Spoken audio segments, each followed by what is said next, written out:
জনস্বাস্থ্য প্রকৌশল অধিদপ্তর হতে বন্যা দুর্গত এলাকার জন্য জরুরি বার্তা। বিশুদ্ধ পানি পান করুন। বিশুদ্ধ পানি পাওয়া না গেলে পানি বিশুদ্ধকরণ ট্যাবলেট দিয়ে পানি বিশুদ্ধ করে নিন। 5 লিটার পানিতে একটি ট্যাবলেট দিয়ে 30 মিনিট পর ছেঁকে পরিষ্কার করে পানি পান করুন।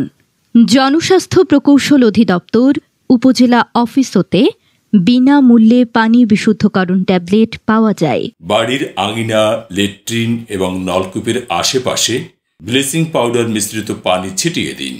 খাওয়ার আগে এবং লেট্রিন ব্যবহারের পরে অবশ্যই সাবান দিয়ে হাত ধুয়ে নিন।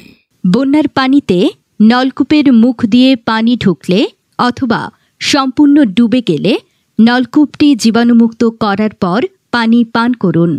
প্রয়োজনে উপজেলা জনস্বাস্থ্য প্রকৌশল অধিদপ্তরে যোগাযোগ করুন। বিশুদ্ধ খাবার পানি ও স্বাস্থ্যসম্মত স্যানিটেশন ব্যবহারে নিজে সচেতন থাকি ও অন্যকে সচেতন করি। ধন্যবাদ। প্রচারে নির্বাহী প্রকৌশল, জনস্বাস্থ্য প্রকৌশল অধিদপ্তর, লক্ষ্মীপুর।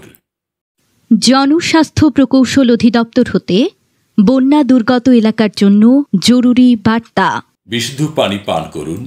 বিশুদ্ধ পানি পাওয়া না গেলে পানি বিশুদ্ধকরণ ট্যাবলেট দিয়ে পানি বিশুদ্ধ করে নিন। 5 লিটার পানিতে একটি ট্যাবলেট দিয়ে 30 মিনিট পর ছেঁকে পরিষ্কার করে পানি পান করুন।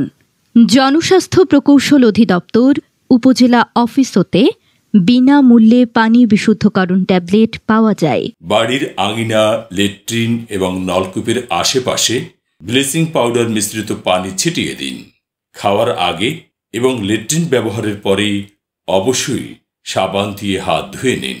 বন্যার পানিতে নলকূপের মুখ দিয়ে পানি ঢুকলে অথবা সম্পূর্ণ ডুবে গেলে নলকূপটি জীবাণুমুক্ত করার পর পানি পান করুন। প্রয়োজনে উপজেলা জনস্বাস্থ্য প্রকৌশল অধিদপ্তরে যোগাযোগ করুন। বিশুদ্ধ খাবার পানি ও স্বাস্থ্যসম্মত স্যানিটেশন ব্যবহারে নিজে সচেতন থাকি ও অন্যকে সচেতন করি। ধন্যবাদ। প্রচারে নির্বাহী প্রকৌশল, জনস্বাস্থ্য প্রকৌশল অধিদপ্তর, লক্ষ্মীপুর।